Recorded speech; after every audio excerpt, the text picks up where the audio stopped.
this week is Parshas Ekev.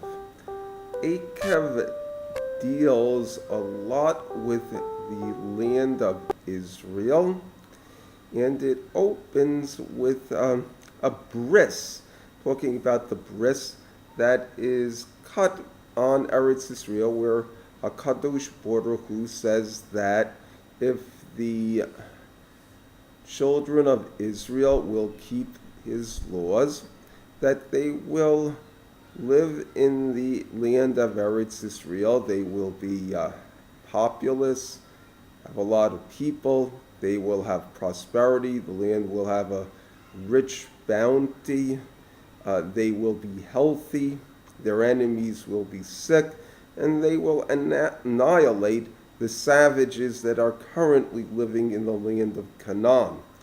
The idea is that, so to speak, this is part of the pact between the children of Israel and God. To a certain extent, a marriage. What constitutes, if it's possible to say, the marriage between HaKadosh Baruch Hu and Am Yisrael? So part of it is that we are compelled to keep the laws, and as a reward, we get Eretz Yisrael, which is considered the prize of all nations.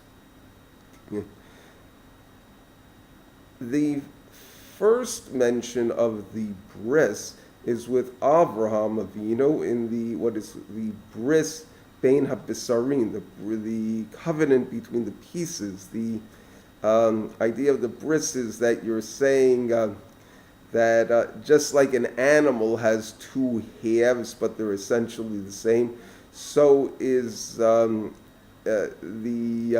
covenant between the two parties makes them two halves of the same entity. And in it, Abraham's descendants are going to inherit the land of Israel.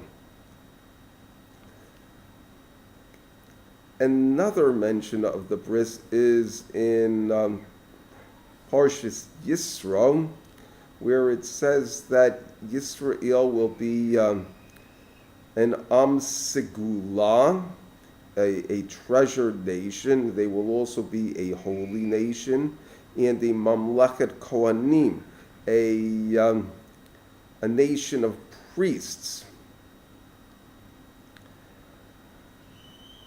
And this is considered the bris, so to speak, in return for following the law, we become sacred. This bris is given immediately before the giving of the Ten Commandments, and it's a preface to it. And what follows after the Ten Commandments is Parshas Mishpatim, which contains many mitzvahs governing all aspects of life. And then you have you continue into Vayikra after the building of the Mishkan, which deals with a large number of mitzvahs as well. The word Ekev in the context of our parsha means because you kept the law, you will get Eretz Yisrael. It also means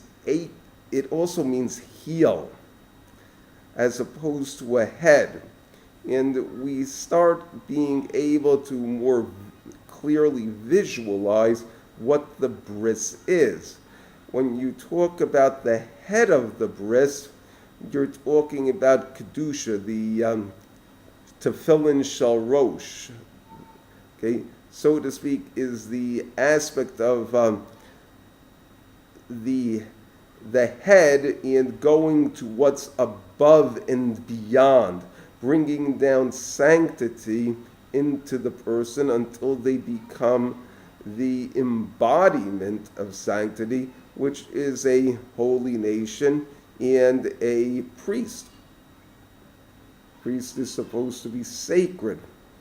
The aspect of the heel is that's the part of the body that walks on the ground.